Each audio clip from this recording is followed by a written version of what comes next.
കോഴിക്കോട് നടക്കുന്ന അതിരാത്രത്തിന് നാളെ സമാപനമാകും. ആചാര്യ ശ്രീ M.R. രാജേഷിൻ്റെ നേതൃത്വത്തിലുള്ള കശ്യപവേദ റിസർച്ച് ഫൗണ്ടേഷനാണ് ചരിത്രത്തിൽ ആദ്യമായി കോഴിക്കോട് അതിരാത്രം സംഘടിപ്പിച്ചത്.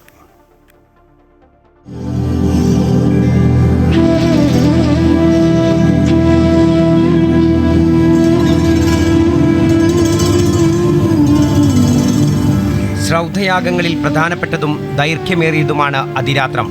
അഗ്നിഷ്ടോമത്തിന് ശേഷം ചെയ്യുന്നതാണ് അതിരാത്രം. പകൽ തുടങ്ങുന്ന സോമയജ്ഞക്രിയകൾ രാത്രിയിലും തുടർന്ന് പിറ്റേന്ന് വരെയും നീണ്ടു നിൽക്കുന്നതിനാൽ രാത്രിയെ അതിക്രമിക്കുന്നത് എന്ന അർത്ഥത്തിലാണ് അതിരാത്രം എന്ന പേര് വന്നത്. 2014 ശേഷം അഗ്നിഷ്ടോമ സോമയാഗത്തിന് ശേഷം ഇപ്പം വീണ്ടും ചെയ്യാൻ നമ്മൾ തയ്യാറായി. കാരണം ഇത് സംരക്ഷിക്കപ്പെടണം, ഡോക്യുമെൻ്റ് ചെയ്യണം. ഇതിൽ നിന്ന് ധാരാളം ഗണിതശാസ്ത്രവും അതുപോലെ ജ്യോതിശാസ്ത്രവുമായി ബന്ധപ്പെട്ട അനേകം കാര്യങ്ങൾ ഉണ്ടായിട്ടുണ്ട് പ്രാചീന കാലത്ത്. അത് ഇന്നത്തെ കാലത്ത് ആളുകൾക്ക് അറിഞ്ഞുകൂടാ. അപ്പോൾ അത് ജനങ്ങളിൽ എത്തിക്കുക എന്നുള്ളത് ഞങ്ങളുടെ ഈ യാഗം ചെയ്യുന്നതിൻ്റെ ഒരു വലിയ ലക്ഷ്യമാണ്. സമൂഹത്തിൻ്റെ നാനാതുറകളിൽ നിന്നുള്ളവർ അതിരാത്രത്തിൽ പങ്കെടുത്തു. നമ്മുടെ നാടിൻ്റെ സംസ്കാരത്തിൻ്റെയും പാരമ്പര്യത്തിൻ്റെയും അടിസ്ഥാനം എന്നുള്ളത് വേദങ്ങളാണ്.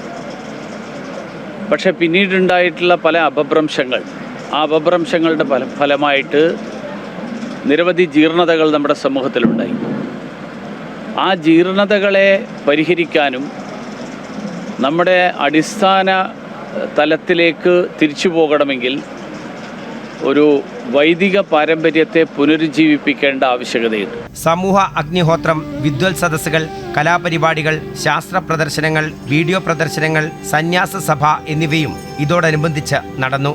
ഈ ഒരു യാഗം ലോകത്തിൻ്റെ സമാധാനത്തിനും ലോകത്തിന് മുഴുവനും ഐശ്വര്യവും സമൃദ്ധിയും ഉണ്ടാകട്ടെ എന്നുള്ള ഉദ്ദേശ്യത്തോടു കൂടിയാണ് നടക്കുന്നത് എന്ന സങ്കല്പത്തെ അറിഞ്ഞുകൊണ്ടാണ് വരുന്നത്. അപ്പോൾ തീർച്ചയായിട്ടും ഇത്രയും ആൾക്കാരിൽ ലോകസമാധാനം ഉണ്ടാകണം, ലോകത്തിൽ മുഴുവനും ഐശ്വര്യം ഉണ്ടാകണം എന്നൊരു ചിന്ത ഉളവാകുമ്പോൾ അത് ആ ഒരു ചിന്ത തന്നെ തീർച്ചയായിട്ടും സമൂഹത്തിന് വലിയൊരു ഇതാണ്. ലോകത്തിന് നന്മയുണ്ടാവണമേ എന്ന പ്രാർത്ഥനയോടെയാണ് അതിരാത്രത്തിന് സമാപനമാകുന്നത്. അമൃത ന്യൂസ്, കോഴിക്കോട്.